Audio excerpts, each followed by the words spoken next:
ओम नमः शिवाय गुरवे सच्चिदानंदमूर्तये निष्प्रपंचाय शांताय निरालंबाय तेजसे।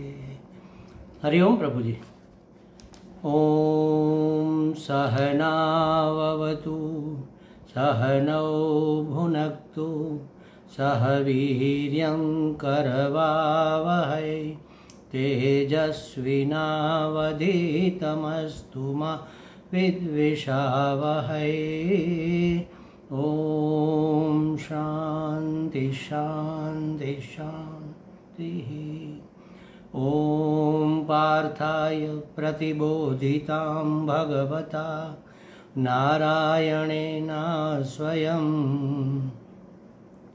व्यासेन ग्रथितां पुराणमुनिना मध्ये महाभारतम् अद्वैतामृतवर्षिणीं भगवतीम् अष्टादशाध्यायिनीम् अम्ब त्वामनुसन्दधामि भगवद्गीते भवद्वेषिणीम्। यं ब्रह्मा वरुणेन्द्ररुद्रमरुतः स्तुवन्ति दिव्यैस्तवैः वेदैः साङ्गपदक्रमोपनिषदैः गायन्ति यं सामगाः। ध्यानावस्थिततद्गतेन मनसा पश्यन्ति यं योगिनः यस्यान्तं न विदुः सुरासुरगणाः। देवाय तस्मै नमः देवाय तस्मै नमः। ओम हरि ओम। ओम श्री परमात्मने नमः। अथ श्रीमद्भगवद्गीता अथ प्रथमोऽध्यायः।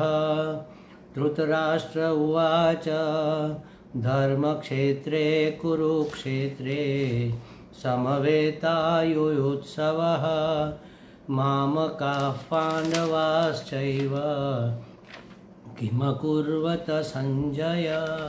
सञ्जय उवाच दृष्ट्वा तु पाण्डवानीकं दुर्योधनस्तदा दृष्ट्वा तु पाण्डवानीकं व्यूढं दुर्योधनस्तदा आचार्यमुपसंगम्य राजा वचनमब्रवीत पश्येतां पाण्डुपुत्राणाम् आचार्यमहतीं चमूं व्यूढां द्रुपदपुत्रेण तव शिष्येण धीमता। क्या कहा? धृतराष्ट्र ने जब संजय को पूछा कि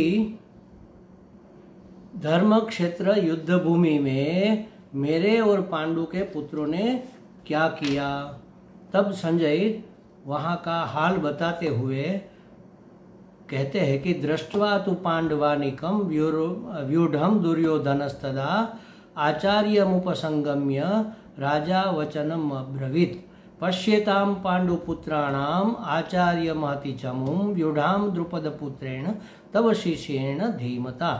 क्या कहा कि संजय ने कहा कि व्यूहबद्ध पांडवों की सेना को देखकर तब दुर्योधन ने द्रोणाचार्य जी के पास जाकर राजा की तरह यह वचन कहा, हे आचार्य, आपके बुद्धिमान शिष्य द्रुपद पुत्र धृष्टद्युम्न द्वारा विशिष्ट व्यूह आकार में वज्र व्यूह आकार में खड़ी की हुई पांडुपुत्रों की यह महान सेना देखिए।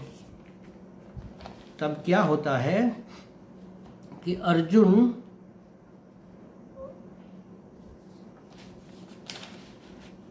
देखता है कि सामने बहुत बड़ी सेना खड़ी है, मुझे किससे युद्ध करना है और किससे नहीं करना है यह मुझे देख लेना चाहिए। इसलिए भगवान को 21वें श्लोक में, प्रथम अध्याय के 21वें श्लोक में कहता है कि हे भगवान, मेरी सेना दोनों मेरा रथ दोनों सेना के बीच में जाकर खड़ा करो। क्यों? क्योंकि मैं देख सकूं कि मुझे किससे युद्ध करना है, किसके सामने मुझे कैसे मोर्चा लगाना है, इसकी मैं योजना बना सकूं।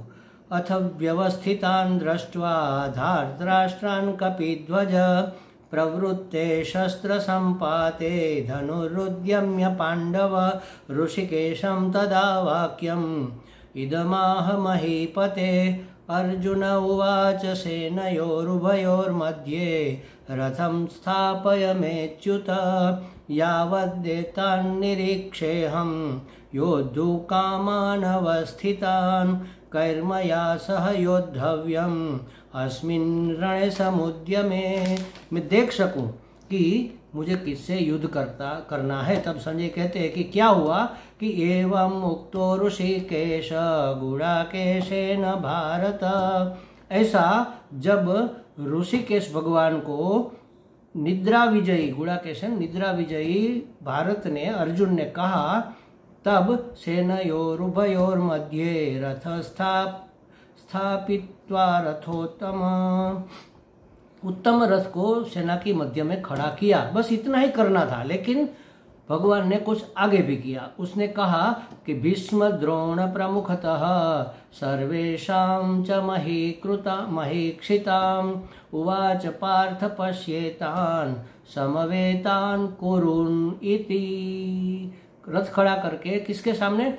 भीष्म और द्रोण ऐसे मुख्य जो कौरव थे उसके सामने खड़ा करके कहा कि हे पार्थ, अब तुम इस कौरवों को देख ले।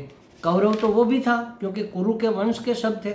माने उसने क्या कहा कि ये अपने परिजनों को तू देख ले। तब अर्जुन का परिवार मोह जागृत हो गया और वह निराशा से घिर गया कि अरे रे, इस परिवार के साथ मुझे लड़ना है। जिसकी गोद में खेला खाया बड़ा हुआ, ऐसे भीष्म पितामह के ऊपर मैं तीर कैसे चलाऊंगा। जिससे यह विद्या सीखी, जीवन जीने का तरीका सीखा, ऐसे परम आचार्य महान आचार्य द्रोण से मैं कैसे लड़ूंगा। वह निराशा में, हताशा में शोक संविग्न हो गया, शोक से संतप्त हो गया और रथ के पिछवाड़े मध्य भाग में जाकर बैठ गया।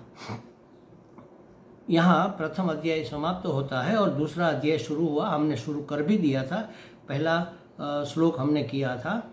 अथ द्वितीयोऽध्यायः सांख्ययोगः। संजय उवाच तं तथा कृपयाविष्टम् अश्रुपूर्णाकुलेक्षणं विषिदन्तमिदं वाक्यम् उवाच मधुसूदन। इस प्रकार करुणा से व्याप्त और अश्रुपूर्ण व्याकुल नेत्र वाले शोक संयुक्त उस अर्जुन को भगवान मधुसूदन ने यह वचन कहे। बस इसको हम समझ रहे थे। मधुसूदन, पहले मधुसूदन कहा, फिर दूसरे अध्याय के दूसरे श्लोक में भगवान शब्द का उपयोग करेंगे। तो मधुसूदन यह भगवान का पराक्रम सूचक नाम है, वह हमने देखा था। मधु दैत्य राग रूप है और कैटभ दैत्य द्वेष रूप है।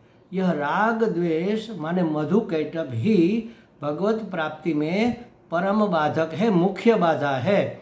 कैसे बाधक है? यह मधु कैटभ अभेद का भेदक होने से बाधक है। अभेद का भेदक का मतलब क्या है कि सर्वत्र सर्वस्व भगवान है। यहाँ वहाँ जहाँ जहाँ देखो, हमने कई बार अपने गुरु जी का वो गुरु वाक्य मास्टर की बताई है आपको कि जो भी है, जहाँ भी है, जैसा भी है, योग्य है, क्योंकि मेरा परमात्मा उस रूप में अभिव्यक्त हो रहा है। परमात्मा ने ही सब रूप लिए हुए हैं। तो भेद तो नाम रूप में है, नाम रूप तो मिथ्या है, वो तो दिखता है नहीं वास्तव में। जैसे हम कई बार उदाहरण देकर बताते हैं कि देखो ये क्या है, तो ये कहते हैं कि घड़ा है। अच्छा, कहाँ घड़ा है बताओ हमें? जो दिख रहा है वह घड़ा है। नहीं दिख रहा है, वो तो माटी है। माटी ने लिया हुआ एक आकार है, माटी है। तो घड़ा नाम की कोई वस्तु दिख नहीं रही है। आपने जिसे छुआ है वह घड़ा है, तो स्पर्श तो माटी का हो रहा है। आप जो सूंघ रहे वह घड़ा है, घड़े की गंध आ रही, घड़े की गंध नहीं, माटी की गंध आ रही है। आप इसको खड़का कर देख लो तो ये जो आवाज़ आ रही है वो घड़े की आ रही है। नहीं महाराज, ये माटी की आ रही है। अगर ये घड़ा स्टील का होता तो आवाज़ अलग आती। तो ये चक्कर देख लो, स्वाद जो आ रहा है वो तो माटी का है। तो एक भी इंद्रिय से हम इसको घड़ा सिद्ध नहीं कर सकते। तो इसका जो नाम घड़ा है, इसका जो रूप घड़ा है, वो तो व्यवहार के लिए मात्र है, कहने मात्र का है। वाचारंभणम विकारो नाम ध्येया मृतिका इति एव सत्य। मात्र माटी ही उसमें है, घड़ा तो कहने मात्र के लिए, व्यवहार के लिए है। तो जो नाम रूपी संसार के है सब अस्ति भाति प्रिय रूप नाम इति अंश पंचकम आद्यत्रय ब्रह्म रूपम ततोद्वयम जगत रूपम। ये पूरा जगत, कोई भी व्यक्ति, कोई भी वस्तु, कोई भी पदार्थ, कोई भी घटना उठाकर आप देख लो, उसमें 5 अंश मिलेंगे हमें। अस्ति भाति प्रिय माने सत्य चित्त आनंद, और नाम और रूप। तो नाम रूप तो हमने देखा कि वो तो मिथ्या है। तो कहा कि आद्यत्रय ब्रह्म रूपम ततोद्वय जगत रूपम। आगे के जो 3 है वह ब्रह्म रूप है, माने वही ब्रह्म है। सत्य चित्त आनंद माने अस्ति भाति प्रिय, ये ब्रह्म का स्वरूप है, ब्रह्म के स्वरूप लक्षण है। और नाम रूप ततोद्वयम जगत रूपम, उसको जगत कहते हैं जो मिथ्या है। तो वास्तव में तो परमात्मा ही परमात्मा है, और कुछ है ही नहीं। तो मैं, तू, यह, वह, ये भेद किसने किया? हमारे राग द्वेष ने किया। जो मुझे अनुकूल लगा भोग से आनंद प्राप्त करने में, मैं कुछ करता हूं, क्यों? क्योंकि मुझे कुछ चाहिए। क्यों चाहिए? मुझे उसका आनंद लेना है, उसमें से आनंद प्राप्त होगा। भोजन मुझे ऐसा चाहिए ताकि मुझे मजा आ जाए। मुझे सोने के लिए पथारी में जो बेडशीट है वो इतनी स्मूथ, इतनी मुलायम चाहिए, रेशमी चाहिए, जिसका स्पर्श मुझे अनुकूल लगे ताकि मुझे नींद आ जाए। मुझे खुशबू वाला वातावरण चाहिए ताकि मेरा मन प्रसन्न हो जाए। मुझे मधुर शब्द सुनाई देने चाहिए ताकि मैं प्रसन्न। अपने आप को प्रसन्न रखना, अपने आप को सुखी रखने के लिए हम विषयों के पीछे भागते हैं और उसका भोग करते हैं। उसमें जो वस्तु हमें अनुकूल है, हमें सहायक है, उसके लिए हमें राग रहता है कि नहीं नहीं, ये चाहिए चाहिए चाहिए चाहिए, ऐसा होना चाहिए, ऐसा मिलना चाहिए, ऐसा बनना चाहिए, चाहिए चाहिए चाहिए। और जो उसमें प्रतिकूल है, बाधा रूप है, वह नहीं चाहिए, उसको हटाओ, उसको मिटाओ, उसको भगाओ। वह द्वेष। जो अनुकूल है उसके प्रति राग, प्रतिकूल है उसके प्रति द्वेष। ये हमने नाम रूप में भोग्य बुद्धि करके राग द्वेष को निर्मित कर लिए। उसने क्या किया? जो अभेद था उसका भेदक बन गया राग द्वेष। अभेद परमात्मा, मेरा और परमात्मा में कोई भेद नहीं है। अहम ब्रह्मास्मि, हमारे जो वेद है 4, उसके 4 महावाक्य है।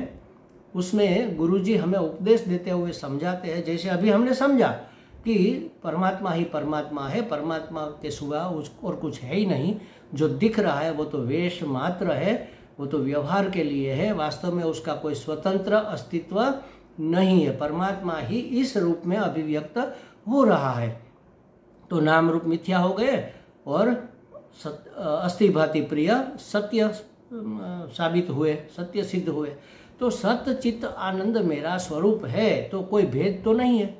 तो ये भेद का अभेद है सब। तो अभेद का भेदक कौन है? उसको समझाते हैं कि ये मधु कैटभ अभेद का भेदक है, माने राग द्वेष अभेद का भेदक है, माने भेदभाव उत्पन्न करने वाले हैं। राग द्वेष भेद का भाव उत्पन्न करने वाले हैं, जो विश्वात्मा भगवान के मंगलमय मिलन में मुख्य व्यवधान है, मुख्य बाधा है। तो जहाँ तो बाहर से स्थूल विषयों का संसर्ग रहे और न तो भीतर उनमें रस की आसक्ति रहे, वहाँ अर्थात बाह्याभ्यंतर त्याग वैराग्य ही माने अनासक्ति ही राग द्वेष की निवृत्ति का उपाय है। अगर अभेद का भेदक राग द्वेष है, परमात्मा के मधुर मिलन में बाधा रूप राग द्वेष है, तो उसका निरासन कैसे हो? तो उसके लिए बताते हैं कि बाहर स्थूल विषयों का संसर्ग की कोई अपेक्षा न रहे, भीतर उसके लिए कोई आसक्ति न रहे, माने बाह्याभ्यंतर बाह्य और आंतरिक त्याग वैराग्य माने अनासक्ति अगर सिद्ध हो जाए तो राग द्वेष की निवृत्ति हो सकती है। यही राग द्वेष के निवारण का उपाय है। त्याग वैराग्य मूर्ति श्री भगवान ही राग रूप मधु और कैटभ दैत्य को विनाश करने में मारने में समर्थ है, इसलिए उसका नाम है मधुसूदन। इस श्लोक में जो मधुसूदन शब्द आया ना उसको समझाते हैं। तो ये मधुसूदन शब्द यहाँ पराक्रम वाचक है, भगवान का पराक्रम है, वह राग द्वेष को मधु कैटभ को मिटा देते हैं। और आगे कहते हैं भगवान, भगवान माने षड्भग जिसमें है समग्र ऐश्वर्य, समग्र वैराग्य, समग्र ज्ञान, समग्र यश, समग्र श्री, ये पंच गुण जिसको भग कहते हैं, जिसने धारण किया है सदा सर्वदा संपूर्ण मात्रा है, उसको भगवान कहते हैं। और वह सर्वज्ञ होने ही चाहिए, सर्वव्याप्त होने चाहिए, सर्वसमर्थ होने चाहिए जो भगवान है, तभी तो वह उपदेश दे सकते हैं, तभी तो वह हमें कुछ सिखा सकेंगे। तो दूसरे तीसरे श्लोक में भगवान की भूमिका उपदेशक की हो जाती है, इसलिए वहाँ कहा भगवान वाच। तो किसको उपदेश देना है? कृपयाविष्टम, कृपा के आवेश से युक्त, यह अर्जुन के मानसिक विषाद का सूचक शब्द है, कृपा से आविष्ट। अश्रुपूर्ण आकुल क्षणम, यह उसके शारीरिक और ऐन्द्रिक विषाद सूचित करता है। और विषिदंतम, शोक करता हुआ, यह पद अर्जुन के वाचिक विषाद का सूचक है। देखो, कृपयाविष्ट यह अर्जुन के मानसिक विषाद है, अश्रुपूर्ण आकुल एक क्षणम यह शारीरिक विषाद का सूचक है, ऐन्द्रिक विषाद का सूचक है। और विषिदंतम, ये शोक करता हुआ शब्द जो है यह अर्जुन के वाचिक माने शारीरिक, मानसिक और वाचिक तीनों प्रकार से माने संपूर्ण विषाद से ग्रस्त हो गए अर्जुन। उसने जो जो शब्द उपयोग में किए, कृपया पर्याविष्ट, कृपयाविष्ट, कृपा से आविष्ट हो गया, अश्रुपूर्णा कुले क्षणम, आंसुओं से परिपूर्ण अश्रु जिसकी आंखों में भरे हैं ऐसे, और विषिदंतम, शोक करता हुआ, विषाद करता हुआ। तो ये तीनों शब्द क्यों इस्तेमाल किया कि अर्जुन पूरा का पूरा विषाद से ग्रस्त हो गया है, ताकि हमें उसकी स्थिति का यहाँ बैठे बैठे पता चले कि अर्जुन की स्थिति क्या हुई होगी। शरीर में शक्ति नहीं रही, उसने कहा अब कहेगा मैं बैठने खड़ा रहने के लिए भी मैं समर्थ नहीं हूँ, तो शरीर की शक्ति चली गई, मेरे हाथ पांव कांप रहे हैं, मेरी आंखें इधर उधर घूम रही है, चकड़ वकड़ हो रही है, मतलब मेरी आंखों में आंसू है, तो दृष्टि भी शोक संविग्न है, और मेरा मन विषाद से भरा हुआ है, पूरा का पूरा विषादग्रस्त अर्जुन हो गया है। इस तरह अर्जुन के जीवन के कायिक, वाचिक, मानसिक ऐसे तीनों स्तर विषाद से व्याप्त हो गए। परिपूर्ण विषाद जब प्रकट होता है तभी वह विषाद योग बनता है।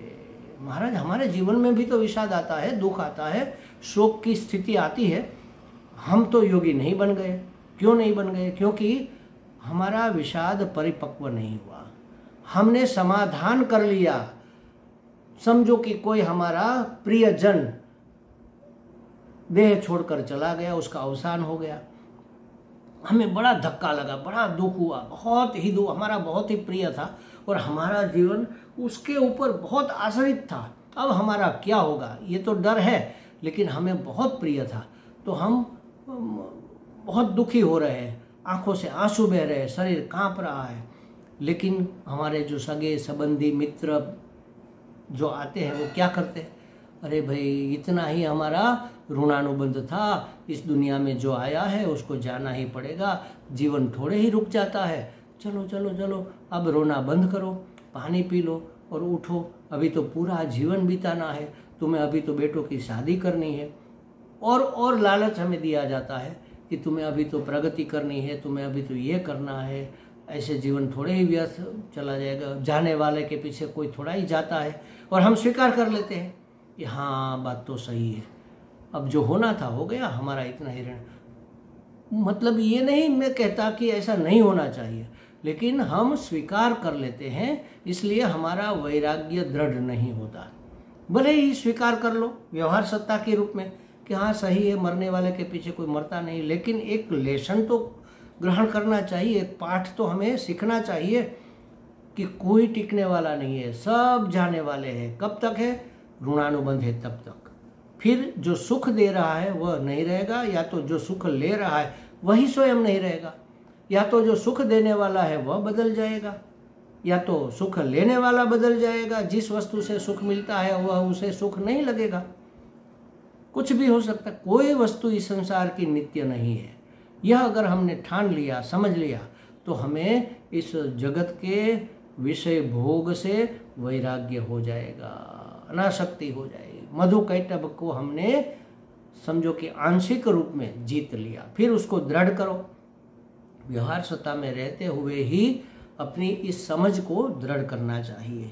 तो इस तरह अर्जुन के जीवन के तीनों स्तर के विषाद व्याप्त हो गए और परिपूर्ण विषाद प्रकट होता है, तभी योग बनता है। इसलिए इस अध्याय को पहले अध्याय को अर्जुन विषाद योग कहा।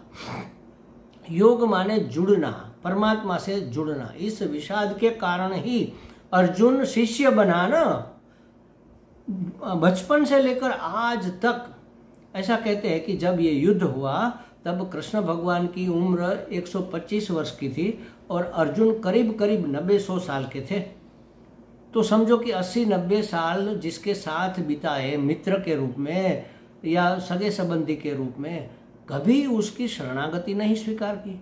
इतना विषादग्रस्त हो गया, तब उसे याद आया कि कृष्ण तो महान ज्ञानी है, अब उससे उपाय पूछना चाहिए। अब जब इतनी कड़ी परिस्थिति आती है तब आदमी हाथ जोड़ लेता कि अरे भगवान, मित्र हो तो भी उसको, अरे भाई साहब आप हमें बचाइए, आप हमें कुछ समझाइए, हमें क्या करना चाहिए, इस शोक से, इस विषाद से, इस दुख से हम कैसे बाहर निकले।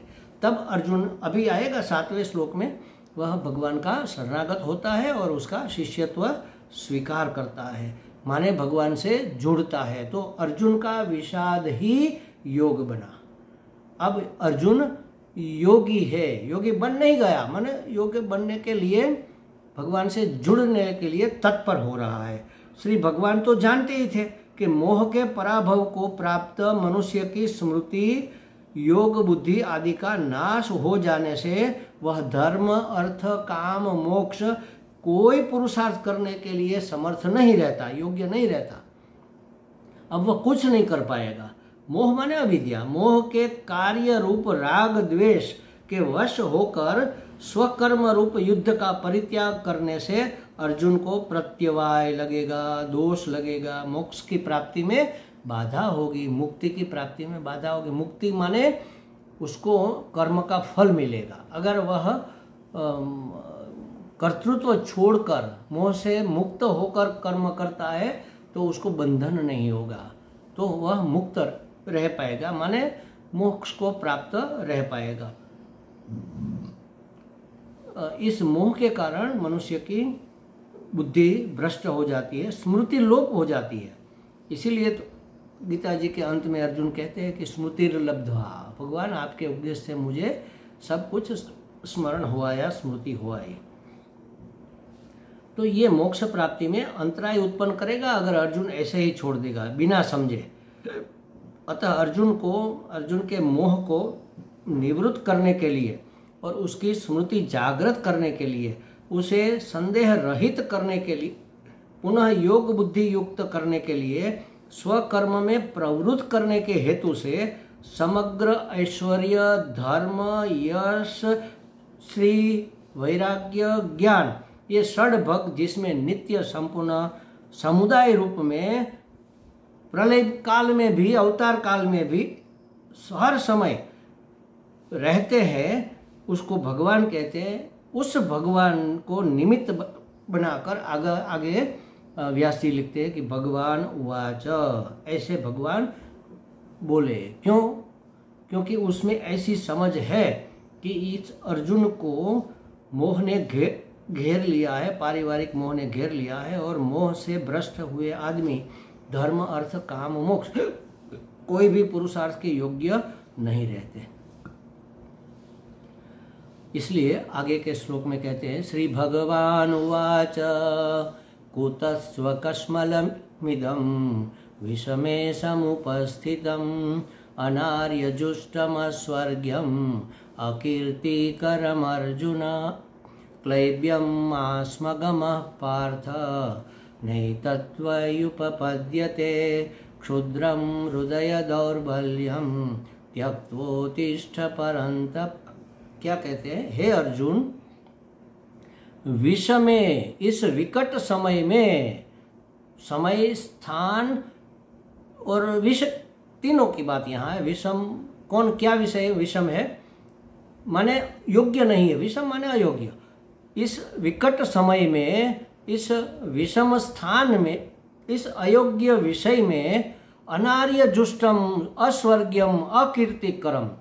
आर्य माने श्रेष्ठ पुरुष, श्रेष्ठ पुरुष द्वारा न सेवन करने योग्य। अनार्य जुष्टम माने स्वधर्म निष्ठा के विपरीत, स्वर्ग से विमुख रखने वाला और अपकीर्ति देने वाला, इसको कहते हैं अनार्य जुष्टम।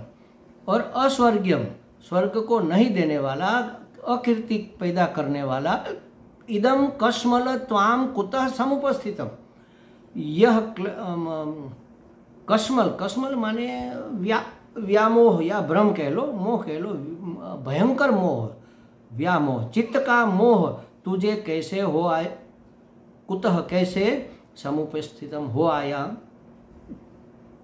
आगे के श्लोक में कहा कि हे पार्थ, क्लैब्यम मास्मगम, क्लैब्य माने अधैर्य, मन की मलिनता या कायरता, कायरता को प्राप्त मत हो जाओ। ओजस तेजस आदि का भंग रूप कायरता, ओजस भी निवृत्त हो गया, तेजस भी मलिन हो गया, ऐसे अधैर्य स्थिति में, अधैर्य माने धैर्य माने धी माने बुद्धि, विचारहीन स्थिति को, इस कायरता को प्राप्त मत हो जाओ। त्वयि एतत् न उपपद्यते, तेरे जैसे वीर को, तेरे जैसे को माने तेरे जैसे वीर को, श्रेष्ठ पुरुष को, यह माने क्या, क्लैब्य, कायरता उचित नहीं है। न उपपद्यते, त्वपि एतत् न उपपद्यते, तेरे जैसे को यह उचित नहीं है। सो क्या करना है? हे परंतप, क्षुद्रम हृदय दौर्बल्यम त्यक्त्वा उत्तिष्ठ, निकृष्ट, क्षुद्रम माने निकृष्टता प्राप्त, निकृष्टत्व प्राप्त कराने वाला, हृदय की दुर्बलता रूप इस क्लैब्य को छोड़कर उत्तिष्ठ, संघर्ष के लिए उठ खड़ा हो जा। ऐसी भगवान सूचना देते हैं, आज्ञा भी देते हैं, उपदेश भी देते हैं। और फिर आगे इसको समझेंगे हम कल। ओम पूर्णमदः पूर्णमिदं पूर्णात् पूर्णमुदच्यते पूर्णस्य पूर्णमादाय पूर्णमेवावशिष्यते। ओम शांति शांति शांति। हरि ओम। श्री गुरुभ्यो नमः। हरि ओम।